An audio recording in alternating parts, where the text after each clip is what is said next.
নমস্কার,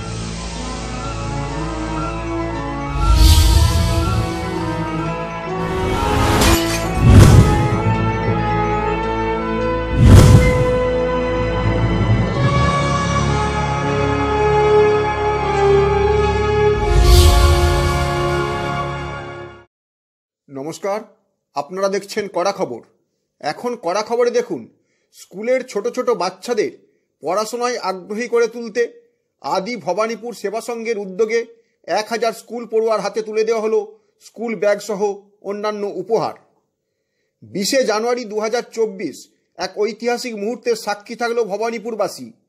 এদিন সকালে এলাকার 25 বছরের আদি ভবানীপুর সেবা সংঘের উদ্যোক্তারা তাদের রজত জয়ন্তী বর্ষকে স্মরণীয় করে তুলতে এবং ছোট ছোট শিশুদের বিদ্যালয় অভিমুখী করে তোলার লক্ষ্যে এলাকার বেশ কয়েকটি স্কুলের প্রায় 1000 স্কুল পড়ুয়াকে উপহার দিল স্কুল ব্যাগ সহ অন্যান্য উপহার।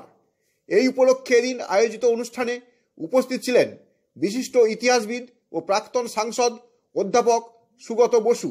সঙ্গে উপস্থিত ছিলেন প্রাক্তন ক্রিকেটার ও ধারাভাষ্যকার অরুণ লাল, বিশিষ্ট অভিনেতা ও নাট্য ব্যক্তিত্ব চন্দন সেন, বিশিষ্ট অভিনেতা সুজন মুখার্জি ওরফে নীল, স্থানীয় পৌরপিতা অসীম বোস, 48 নম্বর ওয়ার্ডের পৌরপিতা তথা ক্রীড়া ব্যক্তিত্ব বিশ্বরূপ দে, ভবানীপুর অভিষেকের কর্ণধার বিশিষ্ট সমাজসেবী পার্থসারথী নাথ, ফ্রেন্ডস এফএমের কর্ণধার জিমি, অভিনেতা সপ্তর্ষি মৌলিক, আদি ভবানীপুর সেবা সংঘের সভাপতি নীলাঞ্জন মিত্র, সংঘের যুগ্ম সম্পাদক তাপস ঘোষ, অন্যতম সদস্য বাপি চৌধুরী সহ আদি ভবানীপুর সেবা সংঘের অন্যান্য সদস্য সহ এলাকার বহু বিশিষ্ট ব্যক্তি। প্রদীপ প্রজ্বলন করে অনুষ্ঠানের শুভ সূচনা করলেন অধ্যাপক সুগত বসু সহ অন্যান্য অতিথিরা। সংগঠকদের পক্ষ থেকে প্রত্যেক অতিথিদের উত্তরীয় পরিয়ে ও একটি করে চারা গাছ দিয়ে সম্বর্ধিত করা হয়। চলুন এখন আমরা সরাসরি চলে যাই অন্যতম প্রধান অতিথি নেতাজি সুভাষচন্দ্র বসুর বংশধর তথা প্রাক্তন সাংসদ ও বিশিষ্ট ইতিহাসবিদ অধ্যাপক সুগত বসুর কাছে। শুনে নি এদিনের এই ঐতিহাসিক মুহূর্তের অনুষ্ঠানে উপস্থিত থেকে কি বললেন তিনি। আমার ভালো লাগলো, ছোট ছোট ছেলে মেয়েদের সঙ্গে একসঙ্গে হতে পারলাম। আর আমি যখন আজাদিন ফৌজের একটি গান গাইলাম, সবচেয়ে উঁচা হয় দুনিয়া মে ঝন্ডা হামারা, তখন তারা কীরকম সুন্দরভাবে তালি দিতে থাকলো। তাদের উৎসাহ দেখে আমার খুবই ভালো লাগলো। এরাই হচ্ছে আমাদের দেশের ভবিষ্যতের নাগরিক। তাই এদের আমি বোঝাবার চেষ্টা করলাম যে তাদের মনে রাখতে হবে যে আমাদের এই দেশে হিন্দু মুসলমান শিখ ইসাই সকলেরই সমান অধিকার, সমান হক। এটা নেতাজি আজাদ হিন্দ আন্দোলনে দিতে পেরেছিলেন সকলকে। একটা প্রশ্ন, সেটা হচ্ছে যে একদম 23 জানুয়ারির প্রাক্কাল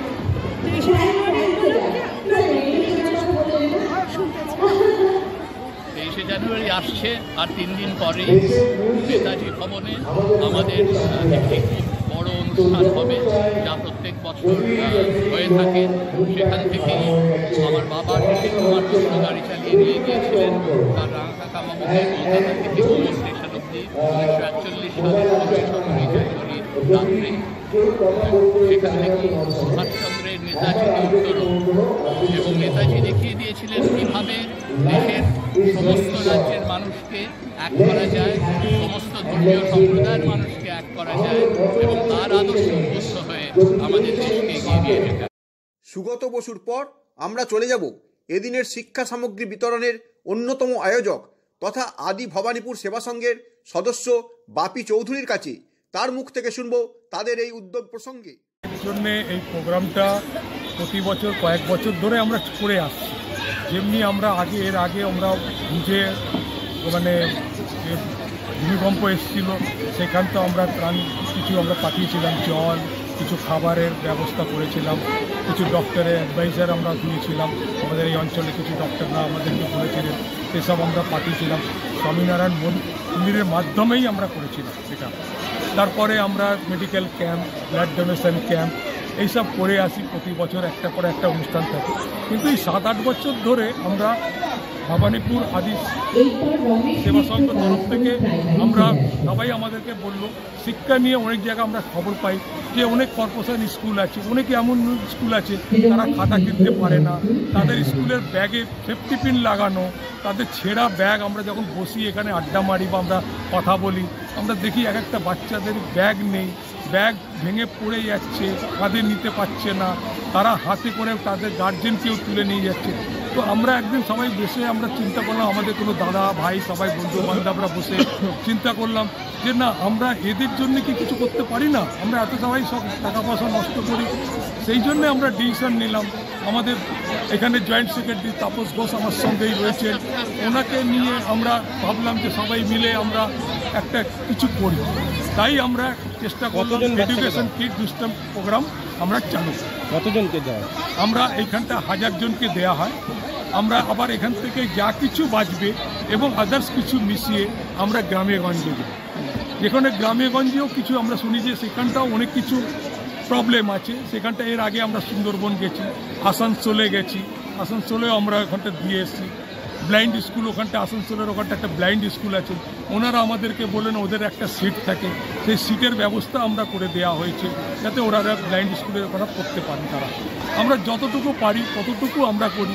আমরা আশা করি এই আমাদের এই দেখা দেখি আমরা যে কাউ থেকে শিক্ষা নিয়েছি, আমাদের কাছ থেকে শিক্ষা নিয়ে যারা ছোটরা আরও রয়েছে তারাও নিজের পাড়ায় পাড়ায় যদি সবাই যদি এই অনুষ্ঠানগুলোতে যদি করেন, নিশ্চয়ই আমরা জানি এই শিক্ষার জিনিসটা একটু এগিয়ে যাবে।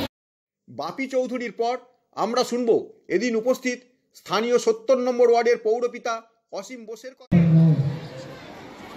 কিন্তু বাপি চৌধুরী সহ আমার বয়োজ্যেষ্ঠরা যারা আছেন এখানে, প্রত্যেকেই আমার বয়োজ্যেষ্ঠ, যারা এই অর্গানাইজেশনটাকে এগিয়ে নিয়ে যাচ্ছে, তাদের একটাই লক্ষ্য, যেদিন প্রথম আজ থেকে 18 বছর আগে শুরু করেছিল, যে ওদের মুখে একটু হাসি ফোটানো, 10টা এক্সারসাইজ বুক দেওয়া, একটা ব্যাগ দেওয়া, একটু ওদের সঙ্গে সকালটাকে একসঙ্গে আমরা সবাই সম্মিলিত হয়ে একটু আনন্দমুখর করে তোলা।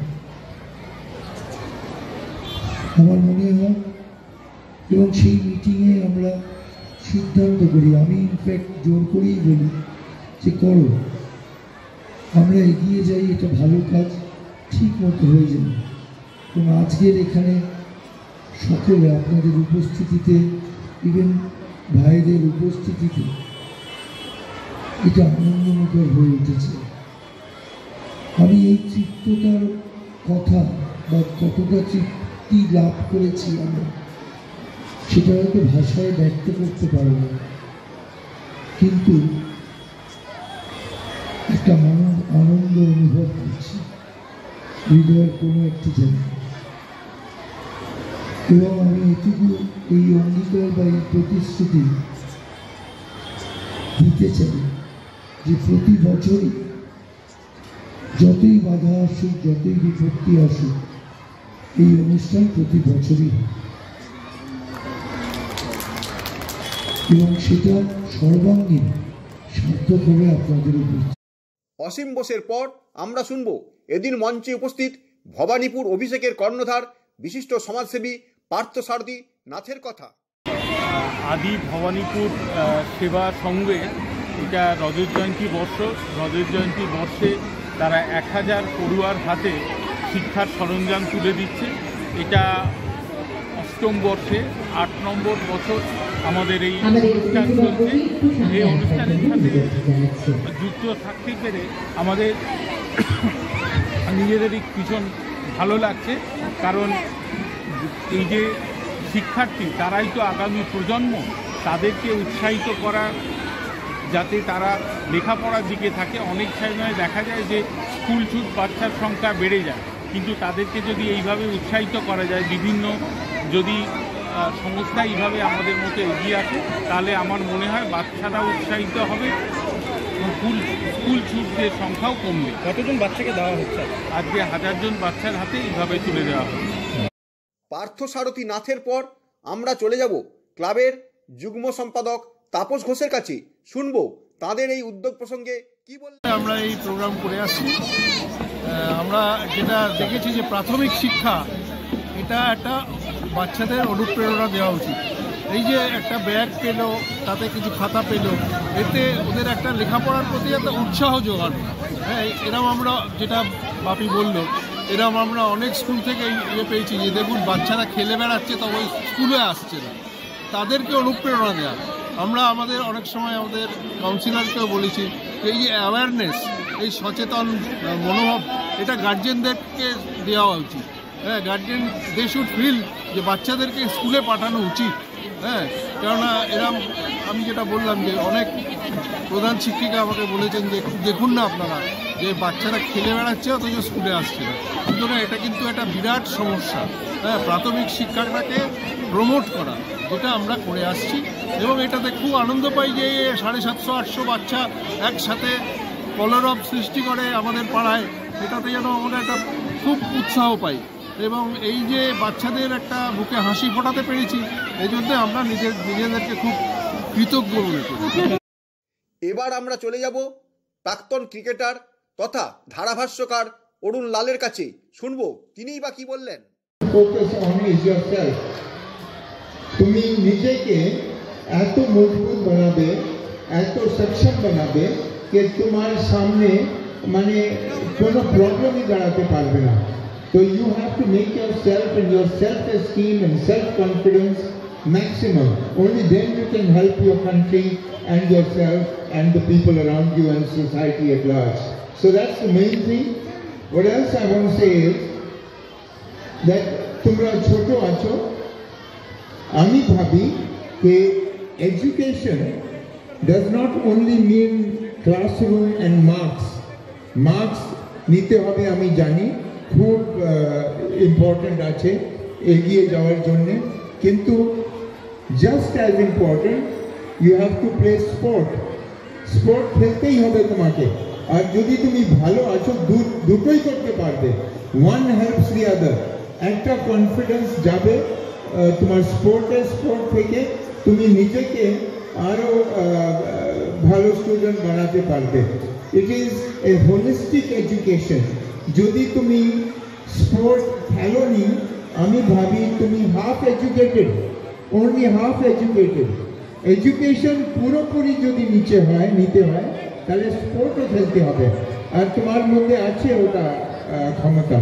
And I hope and pray that like these institutions and এরকম যে অনুষ্ঠান হচ্ছে এত ভালো তোমাকে inspire করবে to become a better person and to build this country into a better place.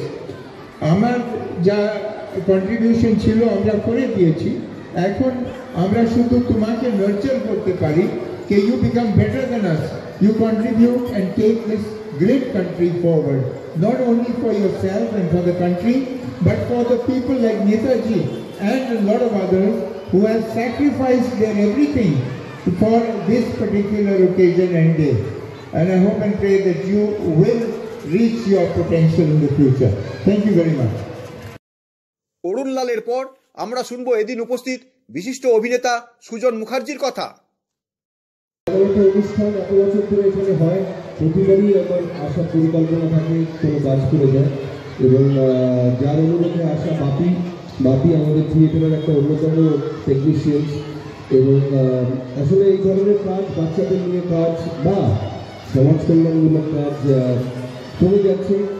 এই কাজগুলো যত থাকবে মানুষের উষ্ণতা বাড়বে, আমাদের সামাজিক দায়বদ্ধতা থেকে আমরা থিয়েটার করি, সিনেমাও করি, সিরিয়ালের কোনো ওই অর্থ দায়বদ্ধতা নেই, শুধু এন্টারটেনমেন্ট।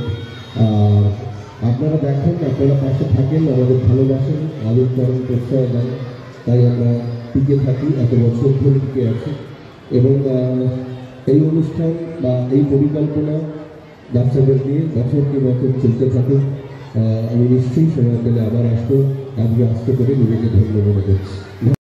সুজন মুখার্জির পর আমরা শুনবো বিশিষ্ট অভিনেতা ও নাট্য ব্যক্তিত্ব চন্দন সেনের কথা। আপনাদের কাছে আমি বিশেষভাবে কৃতজ্ঞ আজকের দিনটার জন্য, কারণ এটা আমার কাছে একটি বিশেষ দিন।